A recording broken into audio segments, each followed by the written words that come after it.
Bonjour à toutes et à tous, comme chaque semaine nous revenons sur le dernier épisode de Secret Invasion, épisode 5 ici, avant-dernier épisode et un épisode de 40 minutes. Avant de rentrer dans le vif du sujet, globalement j'aimerais tirer un truc de cette série, je suis globalement content parce que on a une série qui en termes de qualité reste objectivement la même de l'épisode 1 à cet épisode. C'est pour ça aussi que je pense que ceux qui n'aiment pas la série depuis l'épisode 1 ne l'aimeront toujours pas durant peut-être cet épisode 5 en disant que les choses traînent, en disant qu'on dort devant et tout. Moi j'adore le rythme un petit peu lent, ça change justement, les choses sont sérieuses, il y a de la géopolitique, il y a des enjeux mondiaux, donc j'aime bien en fait, ça fait plaisir. Le souci étant qu'on est à l'épisode 5 et que en fait j'ai toujours ce truc de me dire l'épisode était bien, mais tu sais, on reste un peu sur notre faim. Et ça vient peut-être du fait que ce qui nous avait été promis, les gars, n'oubliez pas, parce qu'on n'oublie pas ici, c'était 6 épisodes d'une heure chacun. La semaine dernière, j'ai rien dit, parce que... Alors la semaine dernière, c'était un épisode court aussi, je crois, de 35-40 minutes, il me semble, de mémoire. J'ai rien dit la semaine dernière parce que, en vrai, ça va, on va pas non plus déconner. C'est pas parce qu'ils disent 6 épisodes d'une heure que forcément, il faut s'attendre à avoir 6 épisodes d'une heure, quoi, tu vois. Mais là, quand même, ça commence à faire 2 épisodes où, bon, ils te chourent par-ci, par-là, 15, 20, 25 minutes. Et en vrai, là, je l'ai senti sur cet épisode qu'en fait, ils avaient coupé pour que justement le prochain épisode soit plus impactant, soit mieux en fait. Mais tu restes quand même un peu sur ta faim, même si cet épisode t'apporte quand même énormément de choses en termes de caméos, en termes d'histoire, en termes d'univers aussi, parce qu'on parle des Avengers et tout. Évidemment, on va en parler full spoiler. Donc déjà, il y a les scrolls qui passent aux infos. Et ça, j'ai hâte de voir ce qu'ils vont en faire. J'espère qu'ils vont pas nous faire une Céleste à la Eternals où en gros ça passe aux infos et puis le public, le monde n'en a rien à faire en fait. Genre tout le monde l'a oublié et tout. En fait, il faudrait que ça génère presque un espèce de sentiment de parano, tu vois, parce que mine de rien, on te parle des Skrulls en Russie. Il y aura peut-être des rumeurs de Troisième Guerre mondiale, tu vois. Donc finalement, c'est un truc qu'on a vécu plus ou moins nous aussi quand il y a eu Russie, Ukraine, etc. Surtout au départ, où il y avait toujours des trucs sur BFM en mode oui, la Troisième Guerre mondiale est-elle possible, etc. Donc tu vois, ce genre de truc, ça entraîne normalement une espèce de paranoïa du public, et je me dis que ça pourrait être intéressant dans les futurs projets à voir. Il y a aussi un truc que j'ai pas compris, c'est que quand Gravik au début d'épisode revient dans le repère Skrull, les gens autour sont en Skrull. Sauf que rappelez-vous, à l'épisode 2, quand le personnage d'Emilia Clarke accueille un petit nouveau aux portes là du repère, elle dit voilà, donc à partir de maintenant, tu dois garder ton enveloppe humaine en fait. Elle te fait comprendre que voilà, même dans le repère, que en gros il y a les Skrulls, les gens sont plus en Skrull, les gens sont en humain, si j'ai bien compris. Et là, pourquoi est-ce que du coup les gens sont en Skrull? Tu vois, c'est de ce que j'ai compris, c'est quand même un petit peu le paradoxal par rapport à ce qu'on nous avait expliqué en début de saison. Mais là, c'est peut-être pour chipoter. Gravik devient enfin un dictateur. Voilà, on l'avait dit, je suis très content. Il y a un coup d'État qui a failli se mettre en place, qui a totalement échoué. Gravik, bon, qui s'est pas laissé faire, qui en impose, qui est un personnage que je préférais presque avant qu'il devienne violent, on va dire, parce que je le trouvais. Enfin, je le trouve même encore, hein, ça n'a pas détruit le personnage, mais je le trouve pragmatique, attachant même, parce que en fait, on comprenait ses enjeux qui étaient très extrêmes. Là, il arrive dans le moment où en fait, il devient beaucoup trop extrême en fait. Bon, ça commençait déjà un petit peu, voilà, on le comprenait au moment où il disait oui, on veut s'emparer de la Terre, etc. Donc voilà, il laissait aucune chance aux humains. Il n'y a pas de cohabitation, il n'y a rien du tout, il n'y a pas de survie là. C'est juste comme une vengeance personnelle. Là, maintenant, bon, il bute ses propres soldats, tout ça. Donc voilà, on est sur un régime totalitaire. C'était sûr.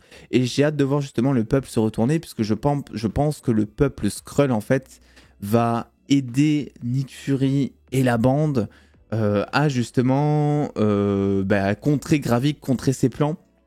Olivia Colman, les gars, c'est le meilleur personnage de la série. Je veux dire, je sais plus comment s'appelle son personnage, mais elle est incroyable. Elle a le smile tout le temps. C'est la cinquantenaire qui va écouter du rap dans la voiture. Elle est incroyable. Son personnage fonctionne du début à la fin. Même si finalement elle se doutait pas que Rhodes était un Skrull, mais chose qui était aussi très compliquée à deviner. Il a fallu que Fury le découvre par lui-même pour s'en rendre compte, parce que jusque-là il jouait très bien. Rhodes, franchement, il est nickel en fait, et j'ai hâte de savoir aussi depuis quand est-ce qu'il est Skrull, même si on va parler un petit peu des Skrulls un petit peu plus tard dans cette vidéo, parce qu'il y a des trucs que j'ai entendus. Voilà, il faut qu'on en parle. Gaïa, donc successeuse de Talos, ça aussi on s'en doutait un petit peu, c'est elle qui va mener la troupe, je pense, voilà, qui va être la nouvelle leader de Skrull, normalement en tout cas. Et petit caméo, le mec de Black Widow, je sais plus comment il s'appelait, mais le personnage de Black Widow dans l'avion, qui est de retour pour rendre service à Nick Fury. Et j'étais content de le voir. Et en même temps, je me suis dit, putain, mais en fait, ils ont rien compris. Hein. Parce que dans Black Widow, on avait justement reproché à ce personnage le fait de juste servir un peu de facilité scénaristique déguisée, on dira, en mode, voilà, c'est le gars qui était au service de Black Widow, de Yelena, qui leur donnait, je crois, des technologies, enfin je sais plus ce qu'il fait exactement, mais en gros il était pas hyper développé, il servait juste à donner des gadgets, donner des indices, des trucs comme ça de mémoire. Et là en fait il fait exactement la même chose. Déjà il se fait pas respecter par Nick Fury, comme dans Black Widow il se fait pas respecter par Yelena, etc. Il est trop gentil, et en plus de ça, bon c'est vrai qu'on se fait plaisir, tu vois, mais est-ce que vraiment c'était le caméo à mettre? Franchement je trouve que le caméo est pertinent, parce que depuis son introduction dans le MCU, en vrai, on te le sert sur un plateau comme étant un personnage qui va en gros, te livrer des gadgets, grosso modo. Donc voilà, là, il a un avion, on lui sert aussi la technologie qui lui sert à transformer sa face pour passer la sécurité de l'aéroport. Voilà, donc en vrai, pourquoi pas, j'ai envie de dire, mais bon, petit, j'étais là en mode, ah, mais attends, mais je le connais, lui. Voilà. Et aussi, en parlant de Black Widow, Talos a droit à des funérailles. Black Widow n'en a pas eu droit. À chaque fois, je suis désolé, je m'en fous. Hein. Franchement, les gars, je m'en fous que Black Widow n'ait pas eu droit à des funérailles. Mais le running gag autour de ça est juste incroyable. Je suis obligé d'en parler. Talos a eu droit à des funérailles. Black Widow, pas du tout. Voilà. Là, on rentre dans les sujets avec notamment la récolte. Alors la récolte, on avait plus ou moins compris ce que c'était à partir de ce début d'épisode. L'ADN de plus ou moins tous les Avengers, en tout cas de certains, avec un accent qui a été mis notamment sur Carol Danvers. Donc peut-être que Captain Marvel apparaîtra dans Secret Invasion, ce qui ferait sens. C'est vrai que moi j'hésitais entre, voilà, s'il devait en tout cas y avoir un caméo d'un Avengers, chose qui est normalement probable, parce que bon, on t'en parle depuis l'épisode 1, au bout d'un moment, il y en a bien un qui va finir par se montrer, je pense. Voilà, s'ils le font pas, c'est très bizarre. Je pensais soit à Captain America de Sam Wilson, soit tout bonnement à Captain Marvel. Et c'est vrai que bon, Nick Fury, Captain Marvel ont toujours été liés. On sait qu'il y a The Marvels qui arrive en fin d'année où il y a Nick Fury dedans. Donc en vrai, Captain Marvel, il y a des probabilités pour qu'elle puisse apparaître dans cette série. Et au final, on l'aura jamais autant vu que dans ses caméos, puisque à chaque fois qu'on voit Captain Marvel, mis à part pour son film solo, c'était dans Miss Marvel en tant que caméo. C'était dans... est-ce qu'on la voit dans Infinity War? Je sais plus. Est-ce qu'on voit Captain Marvel dans Infinity... Je sais plus. Je crois pas qu'on voit Infinity War dans Captain Marvel. Qu'on voit Captain Marvel dans Infinity War. Dans Endgame, on voit Captain Marvel. Et là, on la verrait dans Secret Invasion. Donc en fait, elle a plus droit à des caméos qu'à son propre film. C'est comme ça qu'on fait évoluer le personnage. Je trouve ça dingue. Et aussi, Nick Fury qui dit qu'il y a une équipe, pour le citer, possédant le pouvoir de ne pas se faire remarquer, qui était présente lors de la bataille d'Endgame, j'imagine. Ce qui veut dire que dans cette bataille finale d'Endgame, il y avait des Skrulls. Il y avait des Skrulls, peut-être des Skrulls de personnages totalement secondaires, je sais pas, genre des sorciers de Camartage que Wang avait fait venir durant la bataille finale, ou peut-être aussi que ça pouvait être Pepper Potts, ou j'en sais rien, d'autres personnages qui ont permis de récupérer justement cette récolte, même si en vrai, bon, je trouve qu'on repart un peu en arrière parce que c'était un peu l'enjeu de Avengers 1 notamment, où en fait Nick Fury recrutait toute une équipe de super-héros pour déjouer les plans de Loki, etc.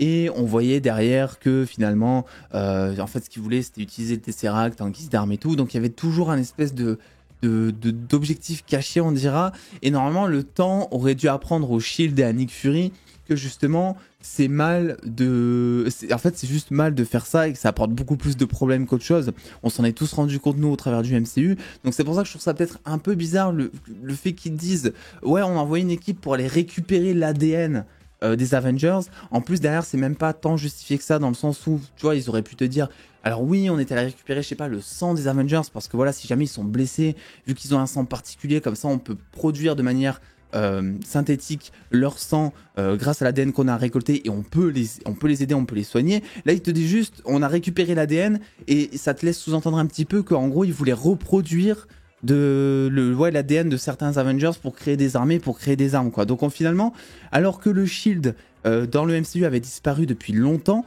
le Shield qui était là normalement pour construire, enfin pour protéger la planète, mais qui était surtout là pour construire des armes, etc. On s'est rendu compte que ça, c'était une très mauvaise idée. Le Shield a disparu. Et là, durant Endgame, on te refait un truc du Shield en mode, bah, finalement, le Shield n'existe plus, mais on reprend ses travers et on l'exécute encore. Je sais pas, je trouve ça, bon, assez bizarre pour le coup. Enfin, pas bizarre parce que c'est justifié, mais c'est justifié, c'est cohérent avec ce qu'est le Shield. Mais je veux dire, t'as l'impression qu'ils apprennent pas de leurs erreurs, quoi. Tu vois, c'est un peu frustrant. Et à la fin, Nick Fury aussi parle dans son oreillette qu'il vient de ramasser. Je sais pas vraiment à qui il parle. Peut-être au Sword. Peut-être qu'il communique directement, par exemple, vers Monica Rambeau. Tu vois, c'est possible. Peut-être que ça serait elle qui interviendrait dans cette série. Peut-être qu'on verrait aussi Carol Danvers.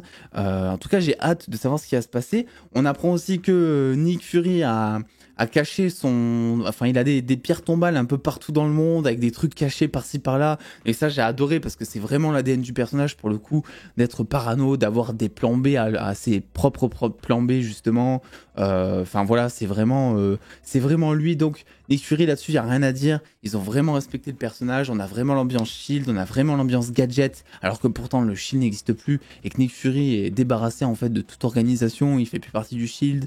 Il est sur Terre, donc, la base du Sword, etc. Non, Saber, parce que je dis Sword, mais en gros c'est Saber, quoi, maintenant. D'ailleurs, le Sword, qu'est-ce qui est devenu le Sword? C'est une très bonne question, ça aussi, ça fait longtemps qu'on n'en a pas entendu parler. Bref, un épisode, bah écoutez, qui est assez complet, mine de rien, qui nous apporte de l'intrigue, une confrontation Nick Fury-Rhodes qui était intéressante selon moi. Rhodes est tellement bien dans cette série, je le préfère largement quand il est méchant que quand il est dans l'ombre d'Iron Man, ou même juste quand il est gentil, tu vois, je le trouve beaucoup trop niais, gentil, etc. Là, je l'adore, Rhodes, donc j'ai hâte qu'on poursuive avec ce personnage, mais malgré tout, eh bien moi je trouve que c'est un épisode 5, un avant-dernier épisode qui est déjà un petit peu court, qui nous laisse un peu sur notre faim, et qui, oui, je pense, peut donner à certains cette sensation de la série n'avance pas tellement. Mais objectivement parlant, je trouve qu'on est quand même sur une qualité depuis cet épisode 1 qui est vraiment très linéaire, et c'est bien justement là où d'habitude le MCU, de manière beaucoup plus récente en tout cas, sur ces séries, nous habitue à avoir voilà, une début de saison on va dire intéressante, et ensuite ça se casse un petit peu la gueule par moments, c'est un peu les montagnes russes. Là vraiment je sais pas vraiment, en fait je pourrais pas vous dire actuellement durant cet épisode 5 quel a été l'épisode que j'ai préféré et l'épisode que j'ai le moins apprécié, parce que je trouve qu'ils sont tous complémentaires, ils sont tous au même niveau et ils apportent tous des choses différentes. Donc je peux comprendre la frustration de on est un peu sur notre faim, mais la série nous propose au moins quelque chose de quali, et la série en vrai je dirais pas qu'elle est masterclass pour l'instant, enfin on est à 5 épisodes donc on verra le 6ème, hein, si jamais je sais pas il va se passer une dinguerie, mais je dirais que c'est une bonne série, tout bonnement. Pour l'instant. Donc écoutez, n'hésitez pas à me donner votre avis en commentaire sur cet épisode 5. Qu'en avez-vous pensé? Le pouce bleu, abonnement comme d'habitude. Et puis attendez les dos, prenez soin de vous, faites-vous bien kiffer. Des bisous les dos.